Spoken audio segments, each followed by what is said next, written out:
हर व्यक्ति अपना लाभ देखता है, मेरा लाभ किसमें है। उसको जिस जिस प्रकार से उसको सुख प्राप्त हो वह प्रयत्न भी करता है।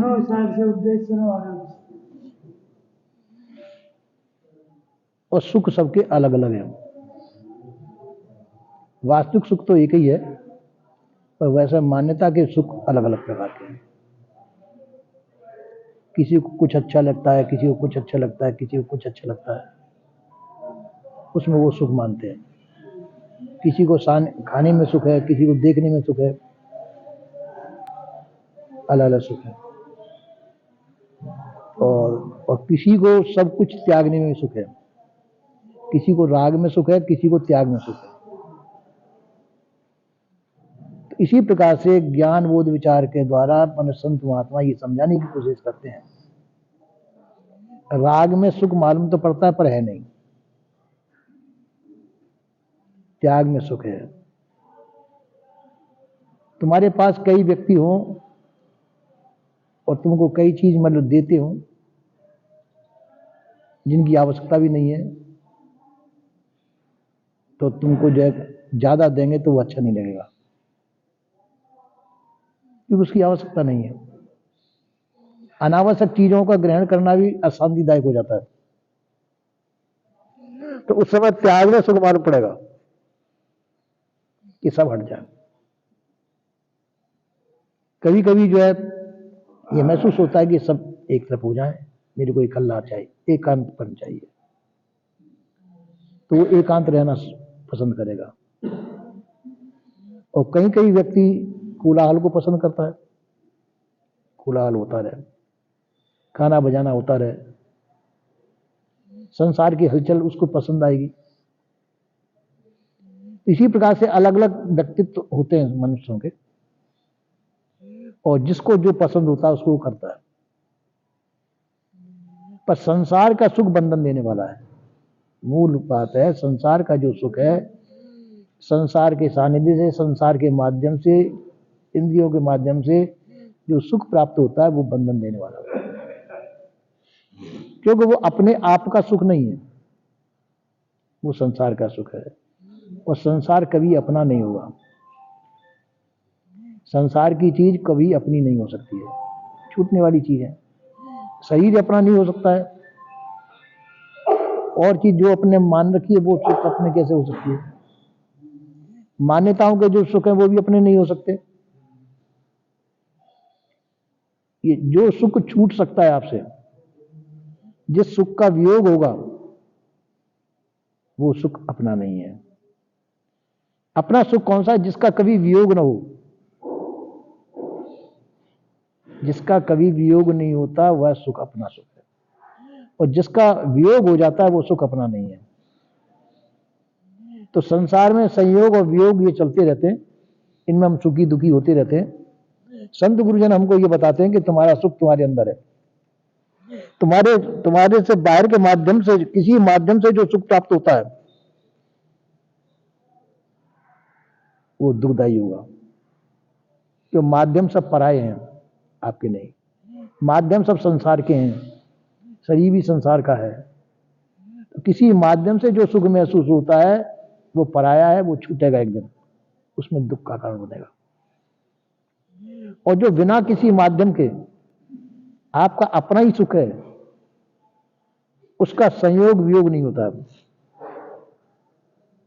उसका ना संयोग वियोग नहीं होता, वो सुख आपका निजी है। वो तो हमारी संसारोन्मुखी वृत्ति होने से हम अपने सुख से वंचित रहते हैं, जो वृत्ति हमारी संसार में है।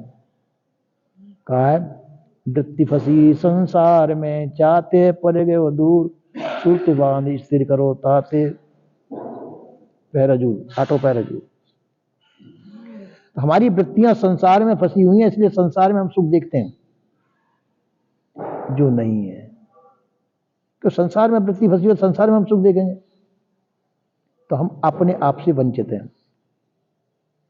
अपने आप से वंचित होने के नाते से हमको अपना सुख दिखाई नहीं देता है। तो संत गुरुजन ये कहते हैं कि तुम्हारा न हानि है कि न लाभ है, न तुम्हारा कभी संयोग होगा न वियोग होता है। संयोग और वियोग जो तुमने मान रखा वो मिथ्या है और वो एक दिन छूटेगा। संसार से संयोग वियोग होता है, वो छूटने वाला है। तो विवेकी जन इस बात को सोच लेते जो चीज छूटने वाली है वो हमारी है नहीं, हमको भ्रमित करेगी, तो उससे पहले ही वो त्याग देते हैं, उसको पहले ही वो छोड़ देते हैं और अपने आप में ही शांत होते हैं। वो अपने आप में ही वो मस्त रहते हैं कि जो चीज छूटने वाली उसका मैं क्या करूंगा, वो छूटेगी।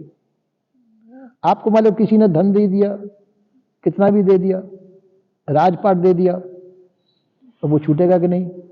छूटेगा। तो जिसको पाते समय हर्ष होता हो और छूटते समय जिसका दुख होता हो, वह चीज आपकी नहीं है, उसी को माया कहते हैं। और जो माया के घेरे में वो कभी सुखी नहीं हो सकता। तो माया के घेरे से बाहर जाए का जाना तो कहीं नहीं है, जाना तो यही है। पर मन के द्वारा ये समझना है कि ये चीज मेरी नहीं है, संसार की चीज है, शरीर संसार का है, काम लेना है, इससे काम ले लो, तो इसमें मोहित आसक्त न हो। मोहा शक्ति से रहित होकर के हम संसार के का व्यवहार ले लें, पर इसको अपना न माने। संसार में कोई भी चीज अपनी नहीं है, आपके केवल आप ही है, और दूसरे को अपना मान लेना दुख का कारण है। तो इसलिए संत गुरुजन ये कहते हैं कि आपका आपका अपने आप से कभी वियोग नहीं होगा। और संसार से राग होता है, उस रागासक्ति का त्याग करके, रागासक्ति का जिस समय त्याग कर देंगे आप अपने आप में रहेंगे। इतना यदि हम कर लेते हैं तो हम स्वतंत्र हैं। परतंत्र कब होते हैं? जब हम अपने आप से छूट करके हम संसारोन्मुखी होते हैं, तो हम परतंत्र और पराधीन होते हैं। तो सदगुरु श्री कबीर साहब ने ये कहा, यही बोध कराया कि आप संसारोन्मुखी ना होकर के आप अपने आप में आ जाएं।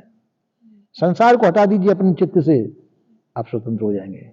जब तक संसार आपके अंदर रहेगा, जब तक आप परतंत्र पराधीन हैं, और संसार को अपने चित्त से हटाने पर आप स्वतंत्र स्वाधीन हो जाएं। तो ये स्वतंत्रता स्वाधीनता ही मुक्ति है।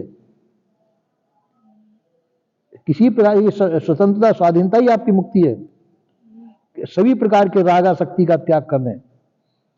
राग किसी में होता है, अपने से भिन्न के अंदर राग होता है, और जहां राग होगा वहां द्वेष भी होगा। जहां राग द्वेषात्मक वृत्ति है तो हम सुखी नहीं हो सकते। सुख मालूम पड़ता है पर वो सुख नहीं है, क्योंकि छूटेगा। वो जो सुख है वो दुख देने वाला है, तो दुख देने वाला सुख हमारे को सुखदायी नहीं है। जिसमें हर्ष शोक न हो, सुख दुख न हो, वो आपका अपना आपा आप स्वयं है। आपको किसी दूसरे की आवश्यकता नहीं है। अपने आप में स्थिर हो जाइए, अपने आप में शांत हो जाइए, ये सब प्रकार से ठीक है। ऐसा संत गुरुजन कहते हैं। और ऐसी सदगुरुदेव